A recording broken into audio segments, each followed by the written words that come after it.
Afirmasi itu adalah faktor kali, Pak. Sama Hmm. juga dengan ayat kitab suci, mantra, whatever lah. Itu adalah faktor kali. Apa ini faktor kali? Bagaimana kondisimu saat ini? Itulah sebabnya kenapa sebelum kamu berdoa, sebisa mungkin kembali ke titik nol. Ya, tepat. Pak, Pak Hendra, Muslim, sebelum berdoa, sebelum masuk masjid, bersih-bersih dulu kan, Pak? Iya, Ya kan? Cuci muka iya. dulu. Itu ada tujuannya supaya kamu kembali ke titik nol.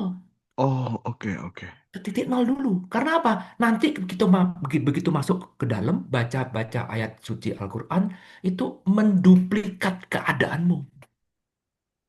Kalau Oh, kamu masuk sekarang dengan penuh kemarahan, maka kemarahanmu akan terduplikat.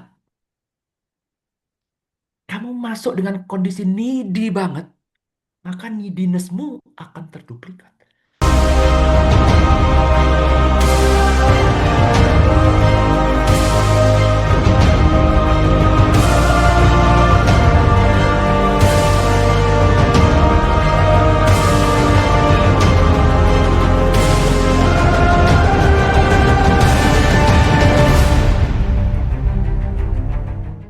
Saya sendiri ini bukan guru, saya ini juga sama-sama belajar.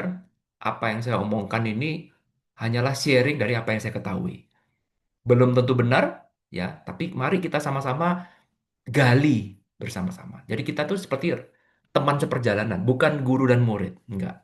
Jadi seperti kita ini adalah teman seperjalanan yang saling melengkapi satu sama lain. Siapa guru saya? Banyak sekali, Pak.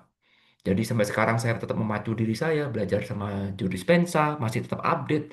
Belajar sama si Greg Braden, masih tetap update sampai sekarang. Belajar sama Perry Marshall, belajar rumus 80-20, masih tetap update sampai sekarang. Belajar dengan Mark Manson, guru saya yang terbaru. Ya, itu belajar kemarin kalau teman-teman di sini saya juga sharingkan, ingat nggak? Uang itu adalah amplify dari keadaanmu sekarang. Jadi kalau kamu sekarang tidak bahagia, jangan pernah berpikir nanti kalau uang saya tambah banyak saya bahagia. Nggak mungkin, karena uang itu mengamplify keadaanmu sekarang. Itu belajarnya dari Mark Manson. oke. Ya, itu guru saya juga tuh. Wah, itu powerful sekali. Jadi saya tidak membatasin teman-teman. Sama juga dengan teman-teman di Ngaji Roso, saya harap juga punya pemikiran yang sama. Jangan batasi diri ini dengan belajar pada siapapun. Ya, jadi jangan belajar cuma pada satu orang. Belajarlah pada banyak orang. Nanti kita akan sama-sama menyusun puzzle-nya. Nah, Ya, jadi itu. puzzle-nya itu akan kita susun. Semakin banyak guru yang kita punya, menurut saya justru malah semakin menambah pemahaman. Karena satu guru itu punya menyampaikan apa ya, sisi pandangnya dari sisi yang berbeda, membuat kita tuh jadi punya pemahaman baru. Ya, Gitu, Pak. the best lah pokoknya. Ko Irwan Ya, pengalamannya dalam belajar nih gila-gilaan lah ya. Beruntung teman-teman belajar gila-gilaan, Haji betul. Roso yang bisa eh, menyerap ya pengalaman hidup Ko Irwan. Ya, Tapi kalau kita amati gitu kok ya, banyak orang tuh ngafalkan afirmasi tiap malam, tiap bangun tidur gitu ya. Tapi hidup tetap ampas gitu kan. Menurut Ko Irwan, apakah sebenarnya afirmasi itu obat yang salah untuk dipakai supaya orang bisa hijrah dari kekurangan menuju keberlimpahan gitu ya, kemiskinan menuju kemakmuran gitu, atau bagaimana kok? oke. Bagus Pak pertanyaannya. Nah ini seringkali juga ditanyakan ke saya Pak sama ya pertanyaan simple. Oh jadi Pak Irwan anti sama afirmasi ya? Hmm. Karena saya pernah mengatakan seperti ini. Hanya orang yang kekurangan yang melakukan afirmasi. Ya kan? Iya.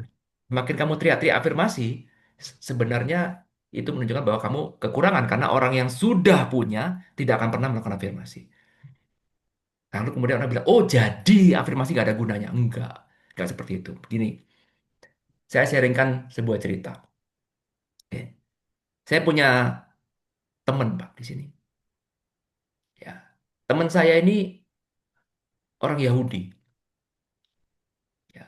Di mana orang Yahudi itu punya berbagai macam pemikiran, ritual yang aneh-aneh lah gitu ya. Bagi saya tuh ini orang ini aneh-aneh.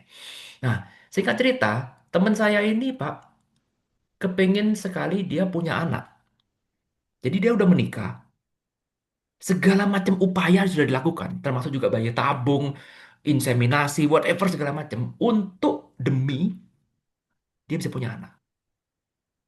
Ya, gagal, nol hasilnya.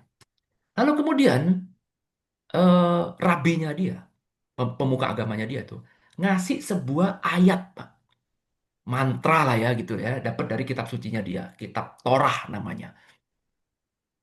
Bahwa katanya ayat ini tuh punya energi yang sangat-sangat besar untuk bisa memanifestasikan kamu punya keinginan, yaitu punya anak. Ya. Lalu kemudian, oh iya benar-benar benar. Lalu kemudian si suaminya, yang laki ya, dia baca Pak ayat ini setiap malam. Dia baca setiap malam. Lalu kemudian waktu berlalu, nol. Nothing happen. Apakah kemudian dia berkesimpulan gini? Dia berkesimpulan bahwa, oh kayaknya ayat ini nggak manjur deh. Kayak ada yang salah dengan ayat ini. Hmm. Apakah pemikiran dia itu benar? Ya. Bahwa ayat itu tidak manjur, bahwa ayat itu tidak punya energi, bahwa ayat itu tidak sesakti yang dikatakan banyak orang.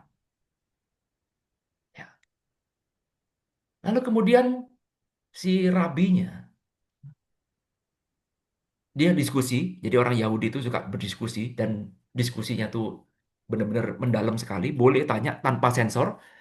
Lalu kemudian si rabinya bilang seperti ini, sebelum kamu menyimpulkan apapun tentang ayat itu yang sudah saya kasih itu, coba lakukan ritual ini dulu. Ya. Lalu kemudian dia bilang, "Eh, coba kamu panggil si A. Si A, panggil si A sini. Ya. Suruh si A datang ke rumah kamu, bergembira, jamu dia. Lalu kemudian setelah kamu selesai bergembira, makan-makan, suruh si A baca ayat ini di rumahmu. Oke, ya udah, mereka sesama orang Yahudi ya, bukan orang Cina kayak saya, bukan. Itu sesama orang Yahudi. Ya udah, akhirnya si A diundang datang. Ya. Dan si A datang ke rumah, udah happy-happy, mereka teman baik, segala macam ngobrol-ngobrol, bersuka cita, bergembira. Lalu kemudian sebelum mau pulang, yuk bacain gua doa dulu dong. Sebelum kamu pulang, oke. Dia bacakan doa dengan kusuknya, sama-sama berdoa. Dan yang membaca ayat itu kali ini adalah si A. Oke. Setiap minggu, setiap mereka habis hari Sabat, mereka melakukan itu. Jadi mereka habis hari Sabat datang ke sini, ayo makan-makan di rumah saya. Habis Sabat makan-makan di rumah saya. Gak waktu lama, Pak. Istrinya hamil. Dan tahu nggak, si A ini, anaknya 4, Pak. Oke. Pada saat si A baca anaknya 4, istrinya lagi hamil anak kelima, Pak. Coba bayangin. Hmm. Tahu kan? Sekarang mengerti kan polanya bagaimana? Hmm. Apa yang salah? Apa yang salah? Apa yang salah? Kenapa teman saya yang tadi baca kitab ini? Ayatnya sama, Pak. Hmm. Yang diomongkan sama. Sama-sama berbicara pakai bahasa Hebrew. Sama persis. Bedanya apa? Apa bedanya? Pak Hendra bisa nebak? Apa tuh, Kak? Apa ayo bedanya? Kenapa teman saya yang tadi yang nggak punya anak baca ayat itu nggak manjur? Kenapa temannya dia si A baca ayat yang sama? Kok manjur, Pak? Karena udah dapat rasanya. Karena si A tidak punya leg terhadap anak, Pak. Hmm. Hmm. Hmm. Hmm. Mana Hmm. ada bagi dalam dunianya dia apa susah punya anak? Orang gua aja, nyonya gua aja hamil anak kelima. Hmm. Mana ada? Sementara teman saya yang tadi, ya Tuhan, tolonglah saya, kasih anak nih, gua udah keluar duit Hmm. banyak nih, Hmm. masa Hmm. gua gak Hmm. punya anak? Please, please, please. Needy. Yes. Dan belum pernah Jadi, punya pengalaman di titik itu. ya, afirmasi itu adalah faktor kali, Pak. Sama Hmm. juga dengan ayat kitab suci, mantra, whatever lah. Itu adalah faktor kali. Apa yang di faktor kali? Bagaimana kondisimu saat ini? Itulah sebabnya kenapa sebelum kamu berdoa, sebisa mungkin kembali ke titik nol. Ya, tepak. Pak, Pak Hendra, Muslim. Sebelum berdoa, sebelum masuk masjid, bersih-bersih dulu kan, Pak? Iya, Ya kan? Cuci muka iya. dulu. Itu ada tujuannya supaya kamu kembali ke titik nol. Oh, oke, oke. Ke titik nol dulu. Karena apa? Nanti begitu, begitu masuk ke dalam, baca-baca ayat suci Al-Quran, itu menduplikat keadaanmu. Kalau kamu Oh, masuk sekarang dengan penuh kemarahan, maka kemarahanmu akan terduplikat. Kamu masuk dengan kondisi needy banget, maka neediness-mu akan terduplikat. Tapi kalau kamu gitu ya, masuk Bu ya. dengan penuh kebahagiaan, penuh rasa syukur, maka rasa syukurmu pun juga Akan akan dilipat gandakan. itu, Pak. Mm, mm, mm. Sehingga bukan masalah afirmasinya, bukan. Ya, sama juga. Sekarang rekening saya lagi kering, Pak. Lalu kemudian Pak Hendra kasih saya mantra, Pak Irwan ini loh, Pak Irwan. Dulu waktu saya dikasih guru saya, nih, tiap kali saya kekurangan uang, baca ini, Pak. Iya. Dan kemudian saya bilang, uang datang mengalir dari segala macam penjuru. Yes. Saya baca itu, Pak.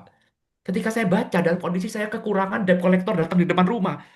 Gedor-gedor pintu. Woi, bayar utang. Teman lagi telepon nagih. Ayo, balikin uang, balikin uang. Terus saya baca mantranya. Oh, saya baca mantra dari Pak Hendra.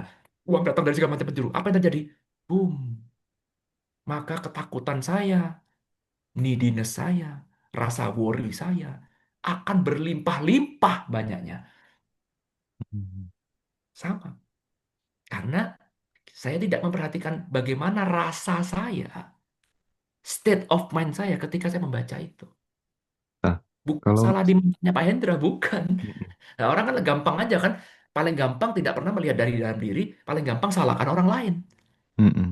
Ya, oh saya udah beli afirmasi sama Pak Hendra mahal-mahal. Oh ternyata ini scam. Ngawur Pak Hendra. Padahal Pak Hendra memang betul-betul hidupnya bisa keluar dari mantra itu. Iya. Tetapi kenapa Pak Hendra bisa, saya nggak bisa? Beda di state of mind.